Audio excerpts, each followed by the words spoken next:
Well, Brad, it's been Yeah, sorry. it's been a long time since we spoke on camera, and well, Brad, it's been a long time since we spoke on camera, and there's a lot's happened, and something happened last week that you'll be pretty happy about. Yep. Heaps happened.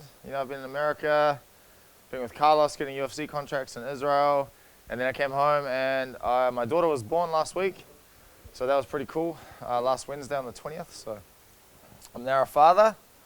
So that'll be a interesting journey for the next lifetime, I guess.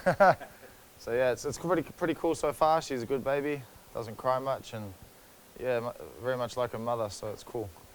Fantastic, mate. I'm really happy for you. Fatherhood's a big part of any man's life. Yeah, it's pretty cool.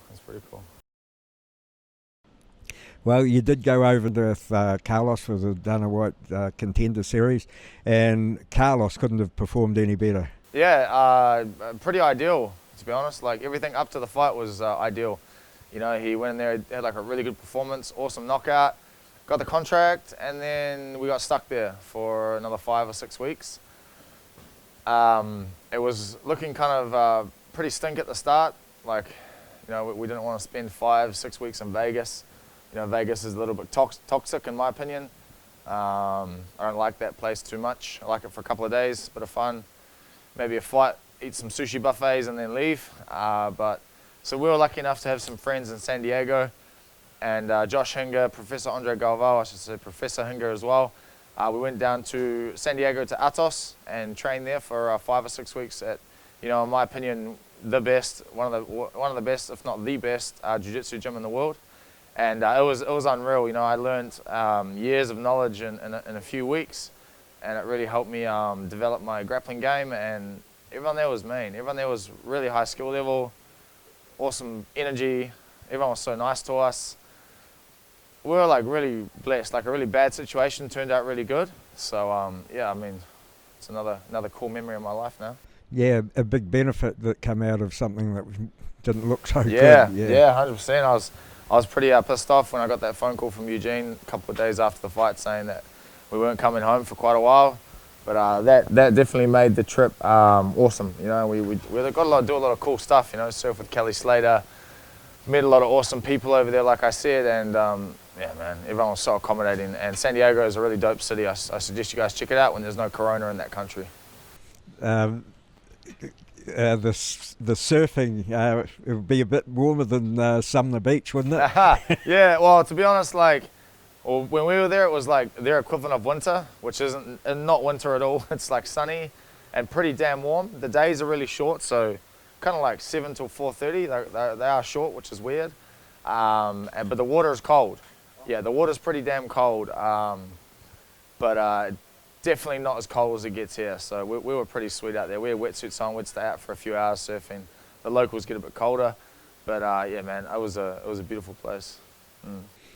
Well, you come back and into the grind again, and you've got something coming up. Yep. Yeah, I got a fight coming up. I can't say who yet, and I can't say where because I haven't quite got the date. We had to shift it and bump it around a bit just because of this whole voucher situation, and Dan having to go over there and fight by himself and have like different corners. He didn't get Eugene and stuff, and I was going to have exactly the same situation. So we decided to bump it a couple of weeks, and our opponent was happy to do that as well.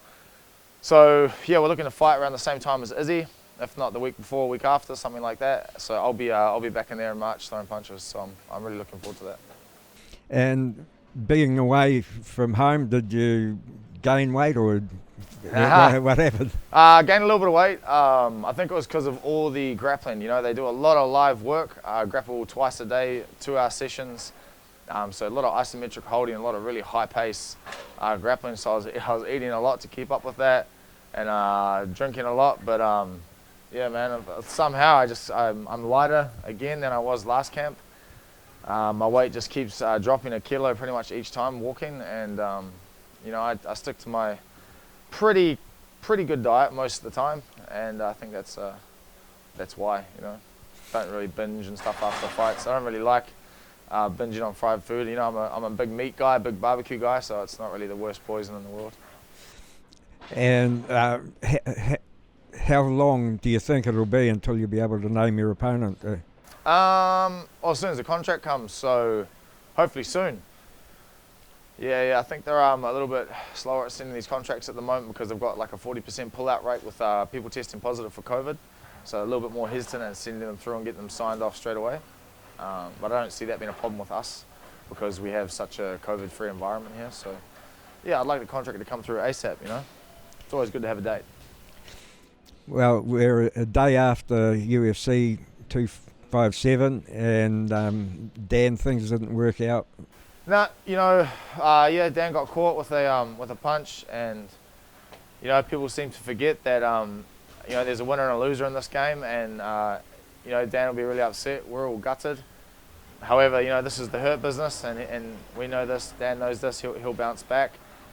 Sometimes you win, sometimes you lose. You know, massive credit to Dan because he's the only one that put his hand up to fight Michael Chandler. Everybody else, like he said, was trying to protect that position, trying to protect their ranking. In my opinion, if you consider yourself a fighter and a true fighter, you should always put your hand up to take a challenge, regardless of your ranking and stuff like that. I understand it's a political sport, and like, you know, you need to progress and, you know, climb those rankings. But also, like, Chandler is one of the best guys in the world, even though he's from Bellator. You know, and people seem to forget this. So it's appealing for Dan. We have a similar mentality. It's really appealing to fight someone of that caliber and that skill level and test yourself against them. And you know, he's a real fighter. He's a proper fighter. And so, you know, like, I mean, fuck all those other ranked guys that didn't take the fight. You know, they, in my opinion, they're little bitches for doing that, trying to protect themselves. He's the only one that took the risk. And yeah, so kudos to him, man. I'm proud of him. Hey, thanks for talking to us, and can't wait to hear be able to announce who you're fighting. It'll be soon. Yeah, cool, mate. Sorry for swearing now. Pisses me off, eh? Like, they all just like turn the fight down. Yeah. And he's like, I'll do it, and then, you know, you lose, but he went and did it, and now he loses his ranking, you know? Yeah. Sucks, but. Will he drop down because like Chandler was above him? He shouldn't really. No, Chandler had no ranking. Oh. Yeah, no ranking. So I don't know. I don't really know what the I don't really know what the situation is. You know, I'm not too sure how it's gonna work, but he'll probably know. No. But, yeah. I hope he doesn't. Hey, cheers, mate. No, all good. Anytime. Yeah, and congrats. Hey, send the baby photo.